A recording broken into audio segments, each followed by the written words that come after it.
It was the year 1942. Europe was living through one of the darkest times in history. War had spread across the continent. Cities were damaged, villages were destroyed, and millions of people lived in fear. The sky was gray for many days, as if the sun did not want to look at the world below. Trains moved day and night.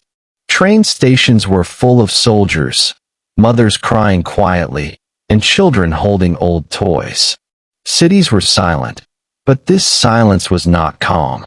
It was heavy and frightening. People spoke in low voices. At night, windows were dark. Everyone was afraid of being seen, heard, or taken away. In a small town in Poland lived a young woman named Anna. Anna was 22 years old and worked as a nurse. Before the war, her life was simple and peaceful. She lived with her mother in a small wooden house near the forest. Every morning, Anna walked to the local hospital. She cleaned wounds, carried water, and helped sick people feel less alone. Anna did not have big dreams. She did not want fame or money. She only wanted to help people and live a quiet life with her mother. In the evenings, Anna and her mother sat by the window. They talked about the future. When the war ends, her mother said softly, "You will work in a big hospital in the city." Anna smiled and believed her. But war does not care about hopes or plans. One night, loud gunshots broke the silence. Anna woke up suddenly. She heard screams outside. The smell of smoke filled the air. Soldiers shouted in a foreign language. Doors were kicked open. Houses began to burn. Anna grabbed her mother's hand, and they ran into the street. People were running everywhere. Some fell. Some cried. Then a loud explosion shook the ground. Anna lost her balance and fell. When she stood up, her mother was gone. Anna called her name again and again. There was no answer. That night, Anna never saw her mother again. The fear inside her became something harder and colder. The young girl she once was disappeared forever. In the morning, the town was destroyed. Only broken houses, smoke, and ashes remained. The survivors were gathered and pushed into trucks. No one knew where they were going. After many days of travel, the trucks stopped.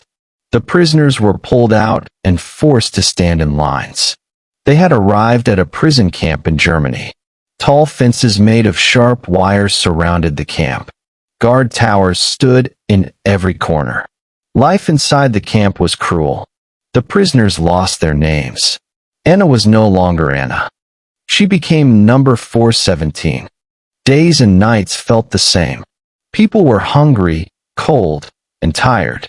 Fear followed everyone. Still, Anna found small moments of strength. She met Marek, a former teacher. He missed his students and books and spoke about learning with sadness in his voice. She met Sophia, a tailor from France. She was small and weak, but her eyes were strong and brave. She met Lucas, a quiet young man who did not speak much, but hope still lived inside him. Anna was sent to work in the camp infirmary. It was dirty and had very few supplies. Still, Anna did her best. She cleaned wounds and tried to reduce pain. Sometimes injured enemy soldiers were brought in. While treating them, Anna listened carefully when they talked. Slowly, she learned important things. Lucas was part of the resistance. At night, prisoners shared messages in whispers. Small pieces of hope moved silently through the camp. One day, Anna heard news that made her heart stop. The prisoners would soon be moved to another camp. Anna knew what this meant. Many people would not survive the journey. Trust was dangerous. There was an informer inside the camp. Someone was sharing secrets with the guards. No one knew who it was, and everyone was afraid to speak. One cold morning, the guards took Marek. Everyone was forced to watch. He was beaten badly. Blood ran down his face, but he did not scream. He did not speak. Anna looked at the ground. Time was running out. Later that day, Anna noticed a notebook on a table in the infirmary. A German officer had forgotten it. Her heart beat fast. Slowly and carefully, she hid it under her clothes. Inside the notebook were dates, routes, and plans. This information had to reach the resistance. That night, Sophia whispered something shocking to Anna. She knew who the informer was. It was a young prisoner, scared and broken by fear. Sophia did not hurt him. She only made sure he could not speak again. War forces people to make painful choices. It was winter in 1944. Snow covered the camp. The air was cold and sharp. Suddenly, a loud siren screamed. This sound was different. Soon, the sky filled with the noise of airplanes. Bombs were coming closer. Lucas looked at Anna and shouted, "Now!" They ran to the infirmary and opened a hidden door. Beneath it was an old tunnel. It was dark, narrow, and full of mud. Breathing was difficult. Gunshots echoed behind them. They ran without looking back. Suddenly, Sophia fell. She had been shot. Anna tried to help her, but Sophia held her hand and smiled weakly. "Go," she said. "Live. Remember us." Anna did not cry. She ran. They reached the forest as explosions shook the ground. Smoke filled the air. Lucas was wounded, but he refused to stop. Anna supported him step by step. Hours later, they met Allied soldiers. Anna collapsed from exhaustion.